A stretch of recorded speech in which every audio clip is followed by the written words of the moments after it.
Assalamualaikum warahmatullahi wabarakatuh. Apa kabar teman-teman semuanya? Ya, kita ketemu lagi ya di Mangkuati Channel. Kita lanjutin ya materi kita yang terakhir nih di tema 1. Tapi sebelum itu kita berdoa dulu. Yuk kita baca doa sebelum belajar. Bismillahirrahmanirrahim. Rabbi zidni ilma warzuqni fahma. Amin ya rabbal alamin. Baik teman-teman, kita lanjutkan ya. Kali ini di tema 1 subtema 4 atau subtema terakhir di tema 1. Artinya setelah ini kita akan ada ulangan. Oke, kali ini kita akan membahas tentang pertumbuhan dan perkembangbiakan tumbuhan. Tapi yang akan dibahas di sini hanya pertumbuhan tanaman atau tumbuhan yang menggunakan biji, tunas, umbi, dan spora. Kita bahas satu-satu ya teman-teman ya. Nah, yang pertama yaitu menggunakan biji ya. Tanaman yang berkembang biak yang menggunakan biji itu biasanya tanaman-tanaman yang berbuah ya teman-teman. Seperti misalnya jeruk, tanaman mangga, jambu, dan lain sebagainya. Jadi bijinya itu digunakan kembali nanti untuk membuat tanaman yang baru. Begitu seterusnya. Jadi berkembang biaknya menggunakan biji. Yang kedua, berikutnya menggunakan tunas. Tunas adalah bagian tumbuhan yang baru tumbuh dari kecambah atau kuncup yang berada di atas permukaan tanah. Nah, contoh tanaman atau tumbuhan yang berkembang biak menggunakan tunas ini sering kok kita lihat ya tanamannya, yaitu pisang.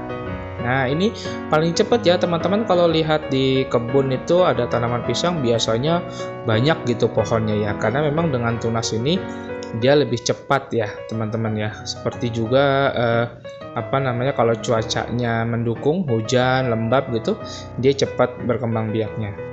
Yang berikutnya yaitu umbi. Umbi adalah organ tumbuhan yang mengalami perubahan ukuran dan bentuk sebagai akibat perubahan fungsi.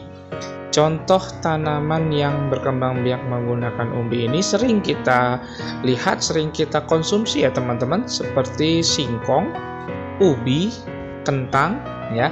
Nah, itu contoh tanaman yang menggunakan umbi. Jadi ketika tanamannya sudah besar, dia membengkak gitu ya, terjadi pembengkakan. Tadi kan disebutnya mengalami perubahan ukuran dan bentuk. Jadi fungsinya berubah nanti, dia akan tumbuh tunas barunya lagi, tumbuh tanaman barunya dari umbinya itu gitu. Yang terakhir berikutnya yaitu spora. Spora itu adalah satu atau beberapa sel yang terbungkus oleh lapisan pelindung. Nah, contoh tanaman yang spora ini yaitu lumut dan tanaman paku gitu teman-teman. Itu biasanya di daerah-daerah yang lembab ya. Kalau kalian lihat itu sering banyak lumut, dan kalau kita injak itu licin ya biasanya. Nah, itu tadi adalah contoh beberapa cara berkembang biak tumbuhan. Kemudian yang berikutnya ada lagi nih, yaitu dengan cara cangkok dan setek ya. Cangkok itu adalah melakukannya dengan cara mengupas kulit pada bagian dalam pohon. Selanjutnya bagian tadi dibersihin dulu dan ditutup menggunakan tanah juga sabut kelapa. Setelah itu ikat bagian ujung atas dan bawahnya, biarkan selama kurang lebih 1-2 bulan. Nah, ini beberapa tanaman juga bisa menggunakan ini cara berkembang biaknya, dibantu ya. Berarti cangkok dan stek ini berkembang biak yang dibantu oleh manusia. Kalau yang tadi itu secara alami ya teman-teman, ada biji, ada tunas, umbi, spora, itu secara alami.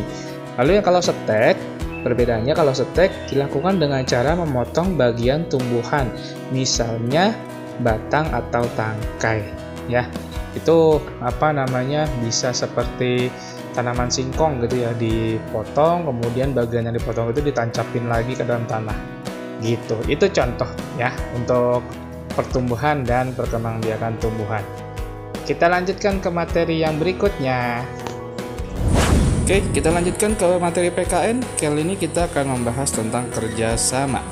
Oke, teman-teman tahu ya, kerjasama adalah suatu usaha bersama antara individu atau kelompok sosial untuk mencapai tujuan bersama. Jadi bahasa gampangnya kerjasama itu ya kerja yang dilakukan bersama-sama. Lebih dari satu orang ya, bisa 2 orang, 3 orang dan sebagainya. Jadi untuk melakukan suatu pekerjaan yang berat itu kalau dilakukan dengan bekerja sama, maka pekerjaannya akan terasa lebih ringan, lebih mudah, dan lebih cepat selesai. Kerjasama bisa dilakukan di mana saja ya teman-teman, bisa di lingkungan rumah atau keluarga, kemudian di lingkungan sekolah, dan juga di lingkungan masyarakat. Nah, salah satu contoh bentuk kerjasamanya adalah misalnya kalau di rumah bekerja sama, misalnya membersihkan rumah ya, merapikan rumah. Kalau di kelas kerjasamanya seperti piket kelas, kemudian merapihkan loker-loker kelas gitu. Kalau di masyarakat contoh paling mudahnya adalah kerja bakti, kemudian membangun rumah ibadah gitu ya, membersihkan selokan supaya tidak banjir dan sebagainya. Nah, pentingnya kerjasama adalah memupuk persatuan dan kesatuan.